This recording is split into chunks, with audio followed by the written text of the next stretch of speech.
What up, nation? Welcome to another edition of the WiseTake NBA DFS Early Look.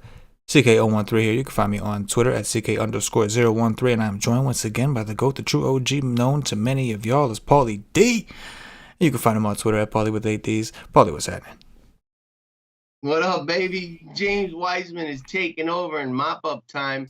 He just hit back-to-back trips, rebound, 21-foot pull-up jump shot, rebound, alley-oop dunk. Like 11 DraftKings points in the last minute and a half. Love it. Great way to start the season. We're recording this or we're live, I should say, real early. It's currently 9:13 p.m. on the East Coast. Tuesday night.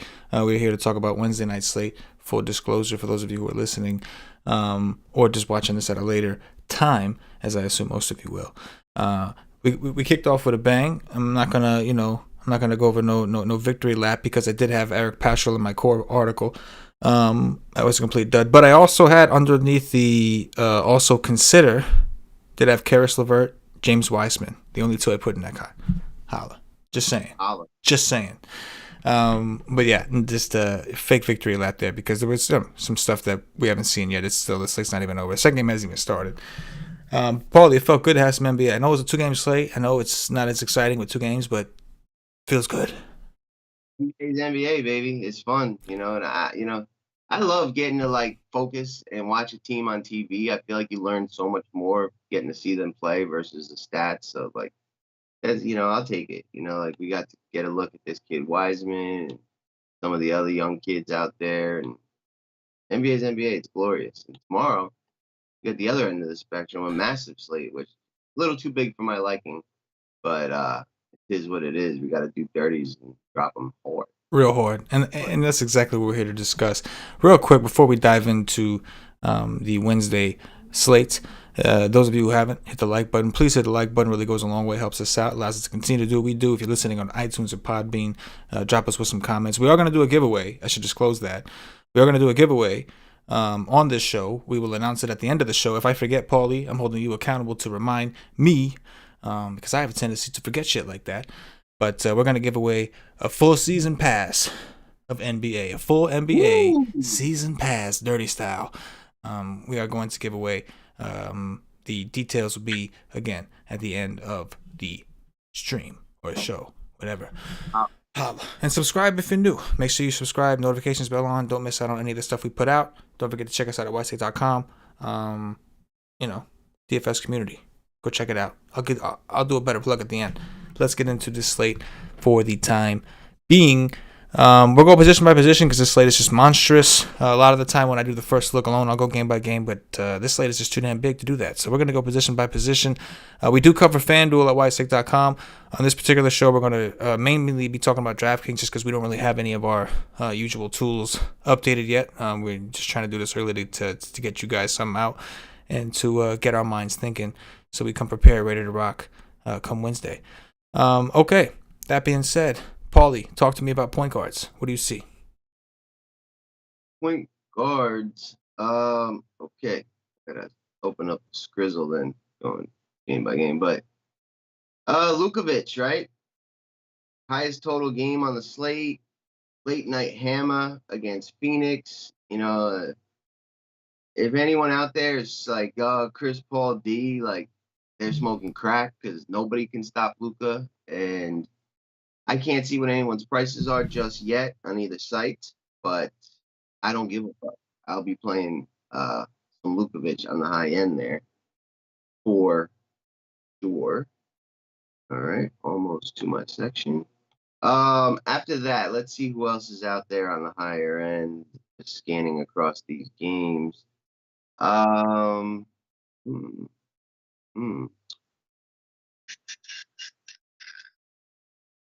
Johnny Wall, Houston Rockets. You see his price? Yeah, John Wall is 7,500, I think. 7,400 on DraftKings. That's not bad. That's not bad at all, actually. Okay. Bingo. Now I can actually talk logically, I guess, or whatever. Who else do we got here? Where do you want me to cut this? I guess we could cut it at they say 8K. Oh, 8K? Okay, so then John Wall was premature ejaculation. I It guess. was. It was definitely premature. Weissman hanging another one. Yo, this kid is good. I like what I see so far from the Weissman, and we touted him. He was in the fast break in your article. All right, point guards. So Luca 10K, give me that. Trae Young against the Bulls, I like that. Um, Dame Lillard 9K, I like that. John Morant against San Antonio, I don't mind. He's kind of unguardable either. Damn, Jamal Murray 8-1. Yeah. So give me Doncic, give me Trae Young, give me Lillard, give me Morant on the high end. Yeah, Luca, I know you and I before the show, you had mentioned you were looking at the totals, the late night hammer, Luka Doncic, the Suns. Um, you had guessed that I would like the game. You know I like them late games, and you're damn straight. I like the game. However, it did seem like in the preseason that Hardaway and Richardson and some of these guys did kind of perform and kind of were active. So maybe they won't be as dependent on Luka as normal. But I don't give a fuck. I'll find out the hard way. 10K is just too cheap for Luka. Trae Young's another one who we're not sure. Like in the preseason, it's just preseason. We don't want to overreact, but we don't know how his new teammates are going to interact with where he's at. In the preseason, he didn't look as dominant as he has before, but again, it was just the preseason, and the Bulls have had a serious decline in defense, right? No more Chris Dunn, whoever else, I think the other guys they have are out. You got Kobe White and Zach LaVine playing a lot of minutes. It's just not defense. So matchup-wise, even though the pace may be slow, we'll have to see what Chicago looks like this year. It looks great. I mean, it's a loaded position. As far as price, Luka stands out to me the most. If I can get Luka compared to any of these guys, his price point stands out to me the most. Let's get into the mid-tier, though. And, as I kind of snuck a peek ahead, it's like, wow, this mid-tier is deep. And, I could see probably spending up at other positions, outside of probably Luka and getting a little bit of Dame because I do have interest in John Wall at 7-4. You've got Freddie VanVleet at 6-7 going up against one of the fastest paced teams in New Orleans. That's attractive. Kobe White is 6-5 against Atlanta. We clearly saw Kobe White is going to be, a high usage, big minute number 2 in Chicago. And we love guards against Trae Young D. You got Devontae Graham against the Cleveland Cavs at 6-4. We've seen him go for multiple 40s, but I really like Malcolm Brogdon on a first look against the Knicks, 6,200. He's going to get tons of minutes, tons of scoring, tons of you. He was really good when he was healthy last year. You also got Eric Bledsoe down here at 5-6 against Toronto. Going to start for New Orleans. DeJounte Murray against Memphis at 5-6. I like a ton. And Elf against Indiana at 5-4. Triple-double upside. Going to get big minutes. Markelle Fultz, 5K. I'm going to cut it right there. He's getting big minutes, big usage for Orlando. And they're playing Miami, who, looks like they're going to play a little bit faster this year. And, Dragic's getting old and Kendrick Nunn can't guard anything. So that's pretty attractive too. I like this mid-tier, especially Murray, Brogdon, and Fultz. It's deep, man. It's definitely deep. Brogdon at 6'2" just seems ridiculous. In the same breath, Oladipo is only 6'1", and they're not even probably our favorite plays from that team.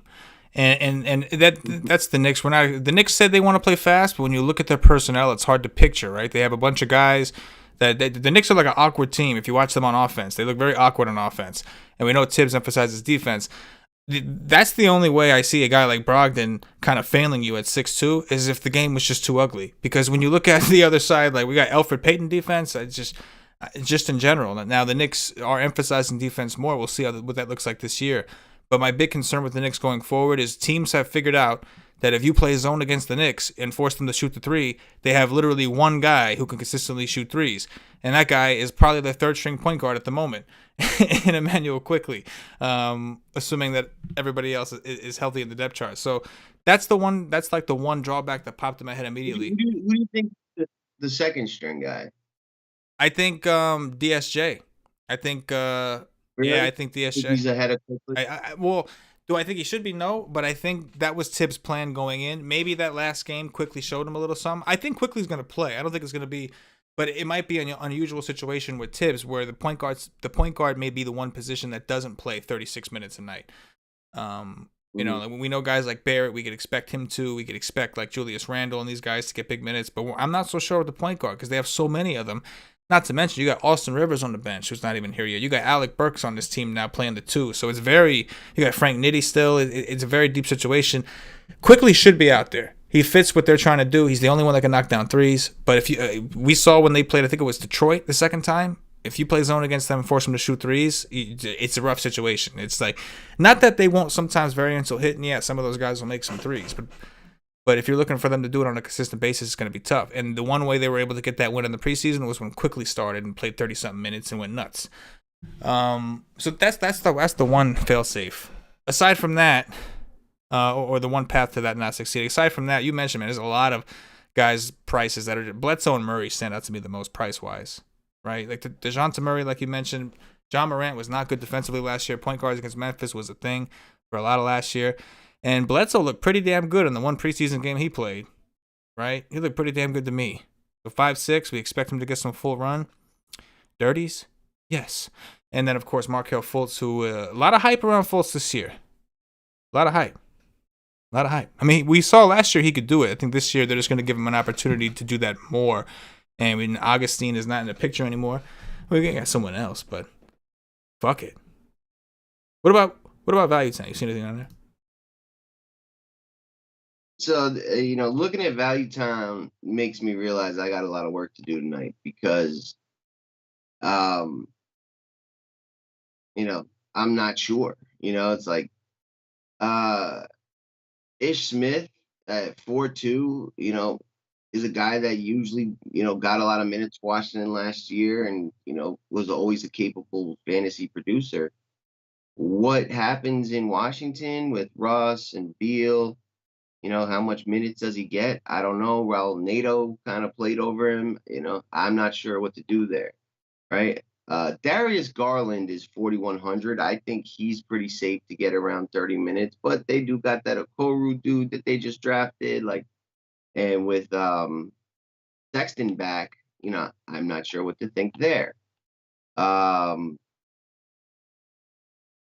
I do have interest in Michael Carter Williams if we're like starved for value. He's 3,600 going against Miami. He, backup point guard for Orlando, seems to always produce at a pretty high point per minute ratio. As long as we can project him for 16 or more minutes, he seems kind of interesting. I thought Quickly would be kind of interesting too. I mean, I didn't really see much out of DSJ in the preseason, and Quickly really impressed. But we got to find that out. You know what I mean?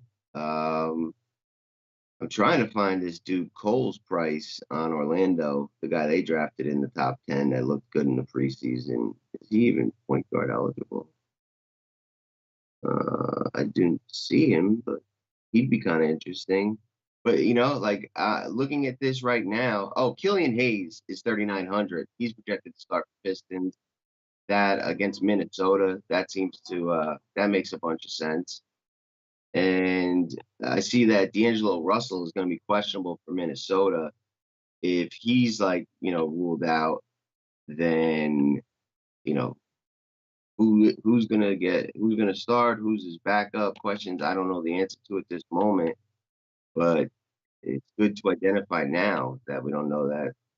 I guess Ricky Rubio 6'6" is the likely guy, and then the other guys aren't point guard eligible. So I got to do some more work down there. But Michael Carter Williams and Killian Hayes, I guess the two that stand out the most right now. Yeah, man. For me, don't get me wrong, Michael Carter Williams agreed, right? He's supposed to be taking a DJ Augustine role, at least some of it. I like him. Point per minute guy, average looks good, all that good shit. But the two guys that stood out to me the most was number one, Killian Hayes, who you touched on against Minnesota, right? A team that does not play defense very well. D'Lo, Rubio, it doesn't matter. Neither of them playing defense. And he's expected to start, so usage could be an issue. But who else is going to do it on this team? Blake's gonna need somebody to step it up. So I'm good with it with Hayes at 3,900. The other guy was Jordan Clarkson, 4,200. That's just too cheap. I mean, the dude was lighting it up in the preseason. I know it's preseason, but he was getting limited minutes and lighting it up. And you got to figure he's gonna get at least 20. You're gonna get 20 minutes of him chugging up shots. I'll take some shots. Yes. Who don't guard well. Yes. So yeah, I'll take some shots. Give me it all day, all day. Yep. Shooting guards, back to the top. Yeah. I'll take this one down to 7. There's only 4 guys down to 8. James Harden, I don't know what to do there, but 10-4 seems kind of cheap. I suspect by the end of looking at this, and this is, a raw first look, I'm not that interested in him. Devin Booker feels a little pricey, but I do like that game and can see myself pairing him a little bit with some Luka. Zach LaVine is like, the guy who stands way out. I mean, the guy was just dominant in the preseason, and, he should see more minutes. I think this game will be close against Atlanta. Forget about it, getting paced way up. Zach LaVine's probably just put him in your cash games at this point. That's really the only thing that really stands out to me down to 7K is Zach LaVine. I agree. I mean, listen, if this was a smaller slate, I would make an argument right now to just lock button LaVine and Kobe White and just build around the rest of it. But it is a fucking massive slate, and there are a lot of really good plays, and there are other guys who are priced even more poorly. But yeah, at this point, with Beal, with Westbrook, uneasy, right? I agree with you with Booker, with Chris Paul there. I'd rather play Paul at 7K. I really would. I'd rather play Aiden, I think, against Dallas. They looked really bad against bigs. And then Harden, bro, like the shit you were telling me about Harden throwing a ball at his teammate, like that situation does not look good. Is he fat? Is he not fat? I don't know what's going on. You know what I'm saying? I don't know what's going on. Like, you got Wall, Cousins, Gordon, like, it might not be just like the Harden show with the new coach there. I'll get some, but I don't see him being a guy I get too much of. Yeah, no. That being said, what about the mid-tier? So now we get to a couple guys that are interesting. There's no Kemba yet in Boston, so I like Jaylen Brown against Milwaukee, fast pace, rivalry.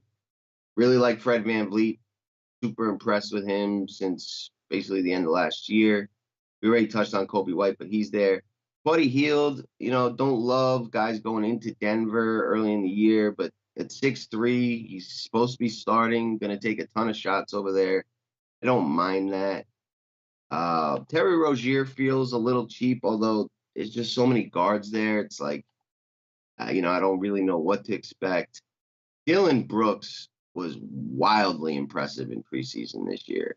He's 5'4" against San Antonio. I like that. And then if D'Angelo Russell's out, you got Malik Beasley at 5,100. But so far, this position is way, way thinner than point guard. Oh, yeah, absolutely. A whole lot thinner. Like when you think about a guy like Clarkson who's got shooting guard eligibility, you're playing him at shooting guard. You're not playing him at point guard. Yeah, I agree. We touched on a lot of these guys. Kobe White doing dirties, VanVleet, love that call. But let me tell you about a guy named Tim who likes to do things the harder way. He looked good in the preseason. I'm not no big Tim Hardaway guy. I was not thrilled when we got him back after we got rid of him the first time on the Knicks. But I will say that he has kind of stepped it up, at least I think, in the preseason. Hard to click him over the guys like Kobe White and these guys that are within his range, but I'm just going to mention them just because for like a season-long output, maybe not on this slate, but just season-long output. Well, no, I shouldn't say that. You know me. I like the game stack the late games. He could end up being a piece, but I'm going to put my foot in my mouth. Do you prefer him over Josh Richardson, who's 700 cheaper? Fuck no. Yeah. Didn't scroll down far enough yet. Yeah, I'm with you on that. Yeah, I do like Jay Rich better at 5'3". Dylan Brooks, like you mentioned, really, really look good, man. And even here, though, we got Bledsoe. You can play Bledsoe over here at 5'6". It's thin, but there are, like, the options are going to be concentrated. We should see some more concentrated ownership at this position, right? Not that we're worried about chalk, really, on a 13-game slate, but you can expect more concentrated ownership at this position opposed to the point guard position we just saw. What about Value Town? Yeah, so 5K, you got Bogdan Bogdanovic, in Atlanta against the Bulls. He had at least 2 games where he took double-digit shot attempts, did not shoot well, but seems like he's going to have similar to Karis LeVert's role, coming off the bench, second unit, all the usage against the Chicago second unit. So that's kind of interesting. You got Anthony Edwards, #1 pick overall, especially if D'Angelo Russell's out against the Pistons. We've got Do you like Terrence Ross, do you like Hamadou? Hamadou D. Yeah. What's his price? I didn't get to him yet. I don't. Yeah, I just lost my patience. I've been waiting to ask because I know you're big on Basley this year, and we'll talk about him at power forward. But I also, I'm wondering what your thoughts are on him because we should expect everyone to kind of take a little bit of a leap forward with the way that team is now. Yeah. Let me see if he's projecting to start. No. Gilgeous, George Hill, Luke Dort, Basley, Al Horford. I mean, he could easily start over George Hill. But I like Basley a ton. Shea Gilgeous is expensive.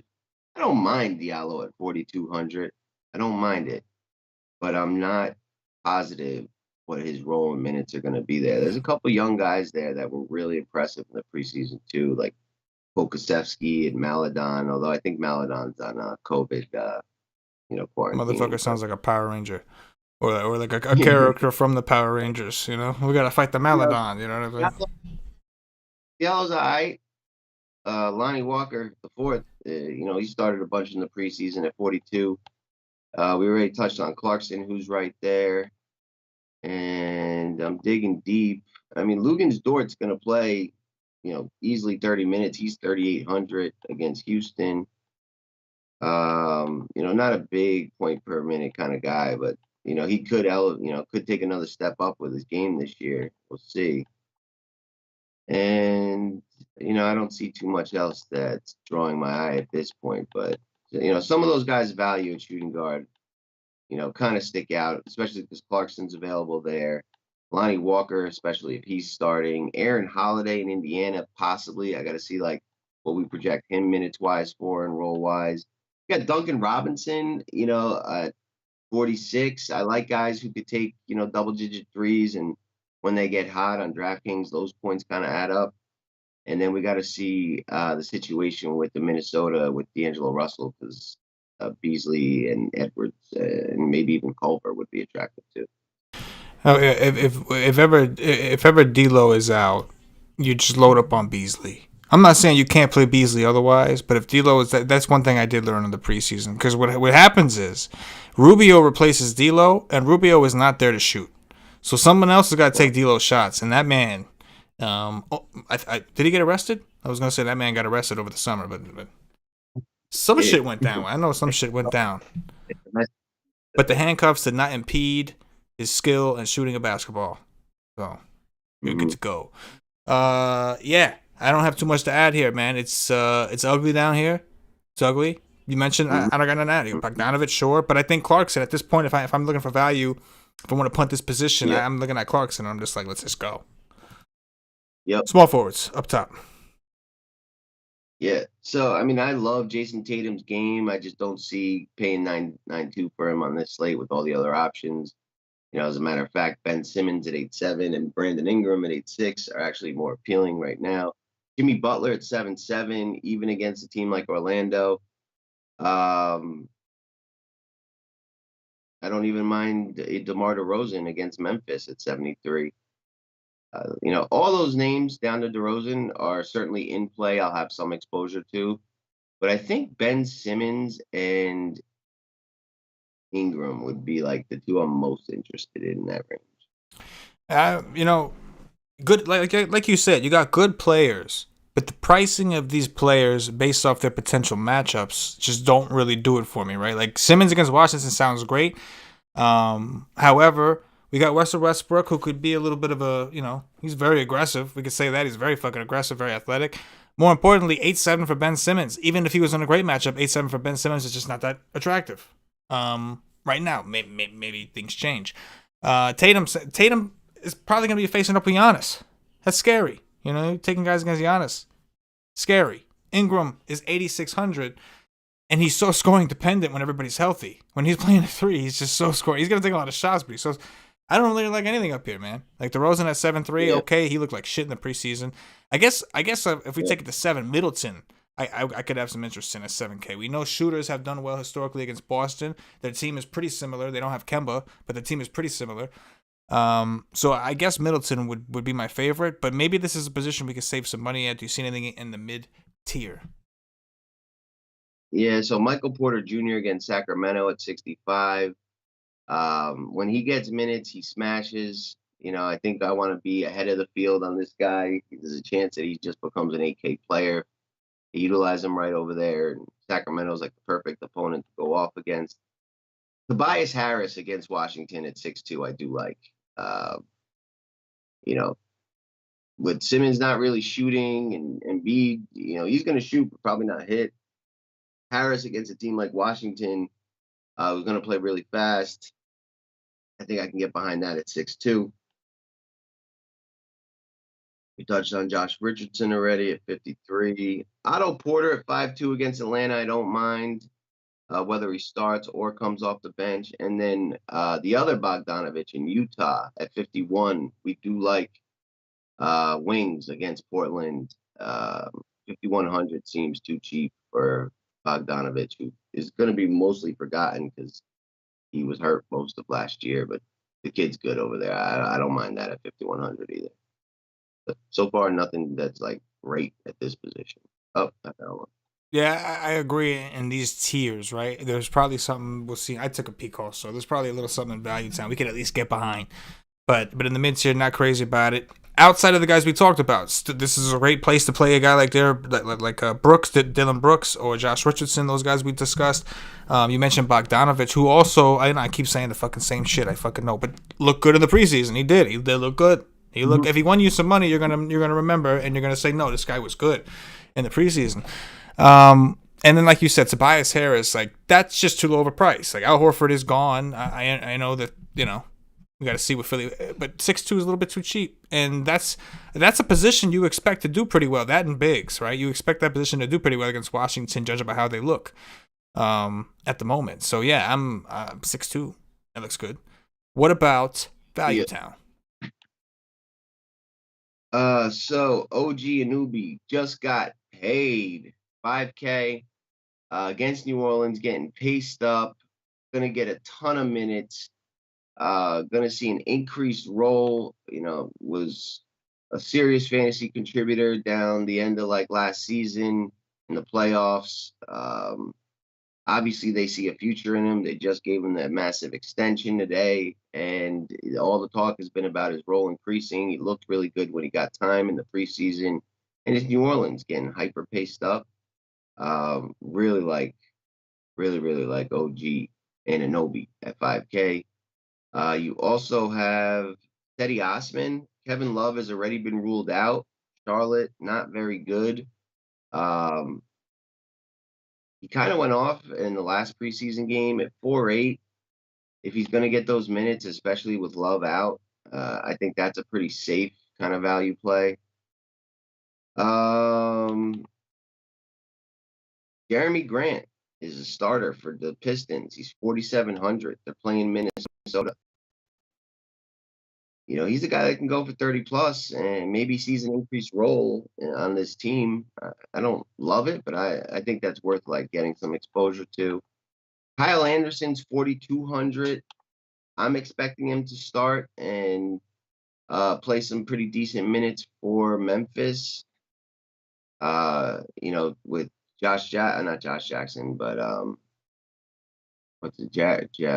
Triple J. Jaren Jackson Jr. Jaren Jackson, yeah. Jaren Jackson's still going to be out. I got to see who is available for Memphis, but he's pretty locked into that role against the Spurs. I can get behind that at 4.2. That feels relatively safe. And then Dorian Finney-Smith, as long as Porzingis is out, it's probably going to get a lot of minutes at the 4 against Phoenix at 4,100. Don't mind that as well. That's it, though. I don't see anything else that's like screaming my name. This is an ugly position because none of those guys Yeah. do I feel like actually confident about. Like literally none of them. I think like Rudy Gay, if he continues to start, we saw he was starting in the preseason. Get behind that. You mentioned Cedi Osman because Cleveland's got some injuries. Kevin Porter Jr. is also out. And even that, like Cedi Osman is the king. I mean, they call him Mr. No Floor. You know who? Me. I call him that. Mr. No Floor because he got no fucking floor. You don't know what you could play. He can play. And listen, he has. We've seen him do it. Don't get me wrong. But we've also seen him not. And there's no way to really ever fucking tell what he's going to get.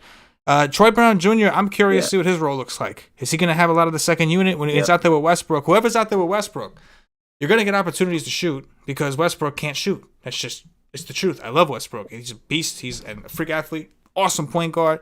Can't shoot. Grant has a larger role than he had in Denver. You know what I'm saying? Like, but these are all guys that like these are the guys I feel the most comfortable with, and I'm not saving that much money. So like that makes me uncomfortable in general. But shout out to DraftKings. They did price the Knicks bench guys extremely low because they know tips. They fucking know tips. Yeah. But like Obi Toppin is 3,700. I don't know. Tibbs is big on development, but I don't know. He's coming off the bench unless he's starting. I don't know. You know what I mean? I don't know. Power forwards, ugly position, small forward, ugly position. So, like, you know, when we were touching on Harden over there at 10-4, like, there's no world where I'm playing Harden over Giannis at 10-2 against Boston rivalry game that should be close. Like, that's the spend up that I like for sure. I mean, Giannis just, regular season, he's an absolute freak. Boston does not have much size to stop him. The usage is going to be super high. Like, what's not to like? He's a 12K player that we're getting at 10-2 on this slate. Then it just kind of falls off a cliff. Guys we've already talked about. Siakam, I don't mind against New Orleans, but I think we're about to talk about somebody better for 100 less. In Zion Williamson, he's a freak. They played him a lot of minutes in the preseason. I like that, but not as much as Domantas Sabonis at 7,400 against the Knicks. That will be one of my favorite plays on the slate as well. Sabonis, Giannis, I like both of those at this position. This position's loaded. Julius Randle is 6'9". Bigs against the Pacers has been a thing for a while. I don't see why that would really change, considering they've got basically the exact same lineup. And that feels too cheap for a guy who's going to get big minutes. I do like the guys above him that I touched on already, and I'll cut it there because I went a little too far. Yeah, man. I mean, like, you know what? Let me ask, what do you think about Blake Griffin at 7,200? I mean, they didn't play big minutes in the preseason, which their coach did say he used the preseason to look at the second and young guys, but Blake Griffin looked horrible last year. But this is a good matchup against Minnesota, and now Andre Drummond's gone. Like, he's the clear alpha on this team, right? No doubt. There's absolutely no doubt. One of the reasons that I do like Killian Hayes so much at guard is because there's just no alphas here. You know what I'm saying? This is an alpha free team right now. Blake Griffin, I like him. Here's how I look at this. We had another position. I don't know. I think it was maybe shooting guard, or I think it was small forward, as a matter of fact, what we talked about up top. And I look at the prices here on a lot of these guys, and it doesn't do much for me either. Like, I'm not like to pay 6.76 for Siakam or 7.5 for Williamson. I'm not doing backflips, but I can tell you that I'm more likely to overpay for these guys than I am for those other guys. Yeah. And it's not that much of an overpay, first of all. But second of all, a lot of these guys have peripheral stats too, right? It's not just scoring. They have opportunities for rebounds, blocks, assists. A lot of these guys. So yeah, I mean, this is a position also where it's like the prices are like they look. I don't want to say that they're overpriced. That's kind of a dick move. It's just more that they're priced where they should be, I think, for the particular matchups. But I'm willing to pay those prices because I think these positions have that. So to answer your question, a guy like Griffin, like, yeah, I think this is a section where you kind of work it in. Do I have other guys I like better, like Sabonis? Yeah, I mean, I'm clicking Sabonis for $200 more. I would say 6-7 times out of 10 over Blake. I mean. But that's also a little bit because we've seen the Knicks in the preseason and we know how bad they are against bigs. Andre Drummond did the dirty to him. We saw it. You know what I mean? But yeah, as far as the rest of this, like you said, Giannis, it's phenomenal spend up. I mean, you could play him at center if you want to. I don't know why that's a thing, but that's a thing now. So you can do that. Love Giannis. He's underpriced. Like him and Luka look underpriced. That's how they look. So expect them to be popular. Going down from there, very little separation. Sabonis should just fucking eat. And the Pacers should be in the best shape because they pretty much played their guys 30 minutes every single game. They didn't give a fuck. They just did it. So, yeah, Sabonis looks awesome. And, like, again, that's the one concern. It almost looks too good to be true. Sabonis and Brogdon, right? What happens? They beat the shit out of the Knicks, and that's how the dirty is done. That's how it happens. The people that play Brooklyn, Kyrie and Kevin Durant, were thinking they were geniuses the way the game was started. And then, unfortunately, Golden State didn't hold up their end of the bargain, and they ended up busting. So that's you hate to plan that way on a 13-game slate. But when I see these matchups and prices, I'm like, man, like, how does he not go for 50? How does he not do it? Like, we know how does he do it? I don't know. How does he not do it? I don't know, though. You know what I mean? Continue, Paulie. Power forwards. Yeah. So mid-tier, there's some attractive options too. LaMarcus Aldridge, 6'5" against Memphis. Aaron Gordon is 6'1" against Miami. I really like that Tobias Harris. We already touched on it, small forward. And then, Darius Baisley, 5,100 against Houston. Like, I am going to be loaded up. I was more impressed than I thought I would be watching him in the one full game he kind of played in the preseason. He was getting assists. He was hitting threes, getting to the free throw line, getting rebounds, blocking shots. He had 11 rebounds, 3 assists, 2 steals, and a block across 23 minutes in a preseason game. Like, this kid was going for 40s on the reg last year, and they had guys like, towards the end of the year when he finally got to play. And they had guys like Chris Paul and other people like, Steven Adams. They're all gone now. Darius Baisley against Houston with minimal size. I fucking love that. I'm loading up on him as well. But this is a good position. Yeah, I agree. We got Larry Nance is priced up a little bit. Like DraftKings was maybe anticipating Kevin Love being out a little bit. But, at his price, maybe the ownership isn't where it should be. I don't know. Al Horford's got a new role. He looks a little bit more comfortable without a bunch of veterans to tell him he's a fucking pretty boy punk ass. Like, that wasn't me that said it. Someone else said it. I didn't call him the pretty boy punk ass. There were other people that were calling him that on his other teams. He is 6K, got a new role, playing a Houston team. Hard to click his name. It is. Hard to click his name. Love it, though. When you got base. Oh, yeah. And I'm about to drop another one on you right here. Ready? Marvin Bags. Bagman, 4,900. Let's 4,900. Let's fucking go. I mean, there's a lot to like here. Gallinari's only 5'1". We don't know how many minutes he's gonna play. Do you know? I don't know. You know? No, you don't know. I'd say he plays, 26 or more. I'd say a line because I know you don't actually know. So either way. I don't know. I don't actually. You see? All day. Yeah. So yeah, this is a position, Bertans is from Kansas. You don't know. Tournament play. 3-pointers. DraftKings. Extra points. Use your head. Let's go. You know what I mean? But in all seriousness, this position is there's plenty of options, and Basley, I agree, would stand out the most. And that's the thing. I don't know how many people. I'm sure like the hardcore DFS people are on to him, but there's probably a lot of people out there who don't really didn't really understand the kind of things Basley was doing when he got the few opportunities he got last year. He was doing Basley type things. Yeah. Let's go. Bagley. Let's go. Love that. Value Town? Yeah. Yeah. The Bagman. He's in Value Town. I love that. Is there any other Value Town? Let's go. Yeah, there's a couple down here. This kid, DeAndre Hunter for Atlanta, just going to play huge minutes. Seems like he's elevated his game a little bit from what I saw in the preseason. They're kind of crowded. They've got a lot of bodies there, but, if he's starting, going to get those minutes, I don't mind that. It doesn't compare to those other dudes. I thought I saw something down here. Oh, Rui Hachimura is out.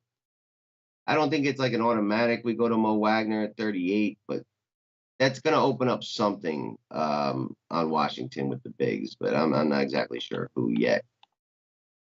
There's nothing else I'm going to see that I like more than Basley and Bagley, though, so that's it, bro.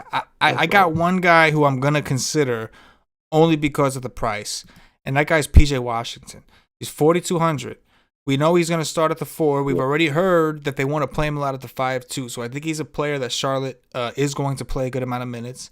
and it's a situation against Larry Nance and company that I don't think is all that intimidating. So again, you're sacrificing some upside, but I will say this, maybe not. PJ Washington's usage rates through the first 4 games of that preseason, he had one bad game. Even from a fantasy output, he had one really bad game. It was the first game against Orlando. His usage rate was 12.2. Other than that, the other 3 games, 25.3, 25, and then 36.7, which I don't know where that came from in that last game against Orlando. But I will say, 4,200, he's in play. Yeah, there's another guy we got to look at down here. Nas Reed is 4K. I forget if he was hurt or COVID. Didn't really play much in the preseason till the last game, but I don't see many guys that are going to play ahead of him, whether he's Karl-Anthony Towns' direct backup or the backup to the 4.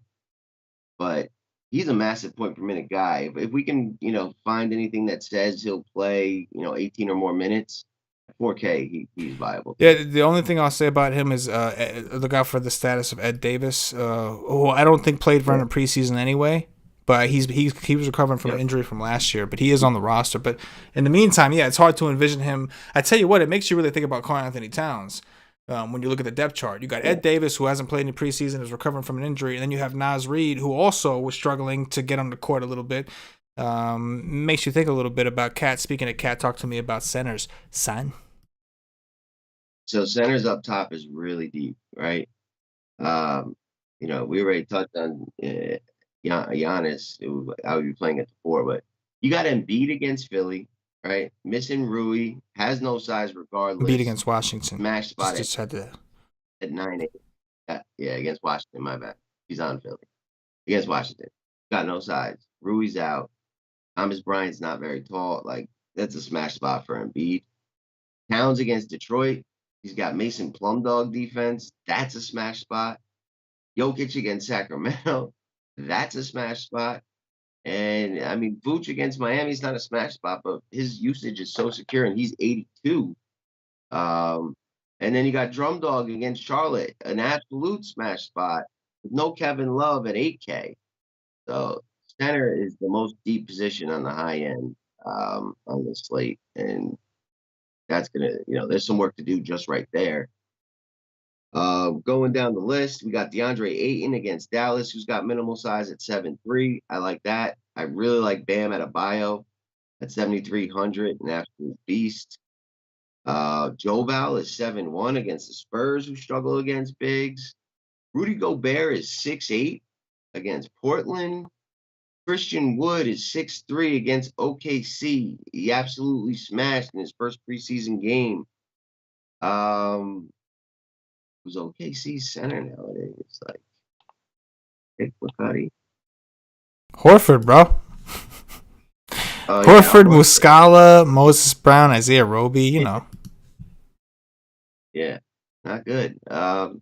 Christian Wood's interesting. Him and Boogie, that they're going to take away from each other. Oh, my goodness. Clint Capella is 5'8" against the Bulls. Ooh, he does have a Q tag, but he had one all preseason. If he's starting at 5'8", bigs against the Bulls, Clint Capella, new role, wow. Double waiting to happen. We've seen him go for 50s before. Seems like a really good spot for him to start where he left off. Boogie Cousins is 5'4", major point per minute kind of guy against Mike Muscala and Al Horford. Don't mind that. Tristan Thompson, as long as he's healthy, probably going to start for the Celtics against, Milwaukee. And, they always struggle against bigs. Center is fucking deep. So fucking deep, bro. Hassan Whiteside is 3,800 against Denver. In 15 minutes, he can go for 30, and he'll probably get like closer to 20, 25. That's in play. Nerlens Noel is 3,600 against Indiana. He's projected to start. Where is Mitch Robinson? He was up there. He's priced as if he's the starter. Okay, he probably will 5'2" be the starter, actually. But, I mean, I would assume like he's clearly the better player, but I don't know. He's only 5,200, but he's Q tag as well. But holy moly, position is absolutely loaded. It's out of control. Andre Drummond, like Yeah. Vooch, yeah, Vooch, we know what to expect from Vooch. Vooch is cash game city. Anytime he's priced under 9K, Yeah. he's cash game city, or I'll say 8.5 even. He's cash game city, right? We mentioned Towns against Detroit. Detroit, I think it's a Plumlee and Okafor are their centers. Yeah, maybe we see Blake the Snake play some, but that's not his true position. I think we're going to see a lot of those other two. I mean, come on, against Cat. You mentioned Joel Embiid against Thomas Bryant. Somebody priced Thomas Bryant at 7.2 against Embiid. Not really sure what's going on, but Drummond, the usage for Drummond. Hold up. The usage, what? Oh, never mind. Drummond is going against Cody Zeller and PJ Washington. I don't know where I fucked that up, but it's against Charlotte, and even an absolute smash spot too. Absolute smash spot. We saw what Drummond did against the Knicks. Yeah. What he could have done against the Knicks. Drummond didn't play more than like 20-something minutes. That's the only concern with Drummond. Are they going to go with this? Like, and I don't think so, right? Like, he's on a 1-year deal. Drummond is playing for a contract. He took that money for this year to kind of take it as like an audition. He's looking around. There's nobody good on this team. I could be the true star, and let me show all these other teams what I can do, and I'll get paid again the next year. So expect Drummond to go out and do dirty things. Probably looking at Washington like, yo, how? 23 minutes against the Pacers, went for 41 DraftKings points. In preseason, yeah. 21 minutes against the Knicks, went for 44 DraftKings points. If this man gets 30 minutes at 8K, it's crazy. And I think most people will look at this and click Vooch over him because Vooch was so popular in the preseason. That's not going to stop. He's still cheap. Vooch is fine. And the guys on the high end are in such good spots too. Oh yeah. It's just loaded. You mentioned Aiden. Love that game as a game stack. I'll throw that out there. Dallas was getting killed by Biggs. Throw that out there. I don't want to repeat over too much. The Houston guys, you could play them fucking both because they both have so much upside. And then even the value. That's some of the stronger value I've seen. Nerlens Noel at 3,600. Now, that's the situation where the start is everything, right? Because whoever starts is likely to play a big chunk of minutes. Now, a lot of New York beat writers seem somewhat convinced that Nerlens Noel is going to start. I don't necessarily know. I think it makes more sense for organization to start Mitch Rob. Here's the only thing with Mitch Rob. Even if he does start, you have the foul trouble thing to consider. And he's going to be going up against Miles Turner, Domantas Sabonis. Foul trouble is going to be a thing for him. So that, and then like you said, Whiteside? I understand Whiteside's not expected to start. But I mean, like you said, in 15 minutes, he can just do dirty things. Dirty things. So center, as usual, is just extremely loaded. Yeah. It's always loaded. But now it's at an issue where you have some of the strongest. You have some really strong studs, but you also have some of the strongest looking value at the moment. So some things to consider. Some things to consider for sure. That's going to do it for our position by position breakdown. Nation, it is time to announce. The giveaway. Was that? The giveaway. Yes, I was just going to say that. You did. I appreciate it. Came through in the clutch. I was just going to say it. It's time to announce our giveaway. Free NBA DFS season pass at WiseTake.com for free. And this is going to be a Twitter giveaway. All right? It's going to be a Twitter giveaway. All right? Very simple. You need to be following us. We are going, and the Twitter is at @wise_take. We're going to make a post of this particular show, this early look show. As soon as we are done with this particular live stream, I'm going to make that post, and it's going to be a sticky so you know where to find it on the WiseTake Twitter. You must like, you must retweet, and then take your guess on how many DraftKings points you think Luka Doncic is going to score. How many DraftKings points you think Luka Doncic is going to score, and we will allow people to guess all the way up until 10 p.m. Eastern, which is when Luka's game's starting. So that means you give an opportunity in case there's some news that comes up or some bullshit like that to do that. So again, Twitter of WiseTake is at @wise_take. Some other asshole came in and took at WiseTake, and then they got the account suspended. Don't know who it is. We never had it. It's blocked. It's suspended. At @wise_take. Give us a follow. Like the tweet, and you'll see which tweet it is. It's the tweet of this particular stream. And then, give us your guess. How many DraftKings points that you think Luka Doncic is scoring? Winner. And there can be multiple winners. Winner gets a free NBA DFS season pass. Full season, all access at WiseTake.com. Doing dirties. Because that's how we do. That being said, please hit the like button. If you haven't already, guys, we really appreciate those of you hanging out with us live, and those of you who are watching this later, we appreciate you guys as well. If you're a member at WiseTake.com, we do the pre-lock show as usual over at WiseTake.com about 45 minutes to an hour prior to lock. 45 minutes prior to lock, really. So we'll go over there, go over some updated stuff, injury news. Obviously, we have a bunch of awesome content. We have our projections, the ones I use at WiseTake.com.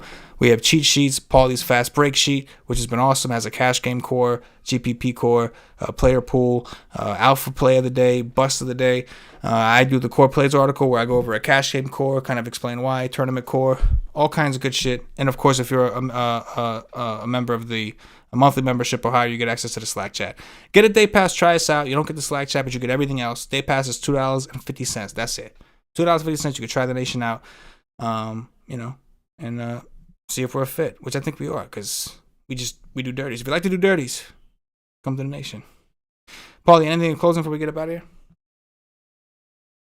Yeah, I mean, I hope this was helpful. This is, it's our first look. We probably missed a bunch of stuff. A lot of stuff will probably change as news comes out, but it's good to get a look at the slate, in like a raw, like you haven't been affected by anyone else's content. You haven't heard anything. And, a lot of times things you see on your first opinion are things that end up sticking. So this was good for me. I enjoyed it. I hope you guys did too. Let us know if you did. If there's anything you want us to change. And holla at your boy when you see him in the screen. Please, great. For myself, for Paulie D, the entire WiseTake Nation, as always, good luck. Yeah.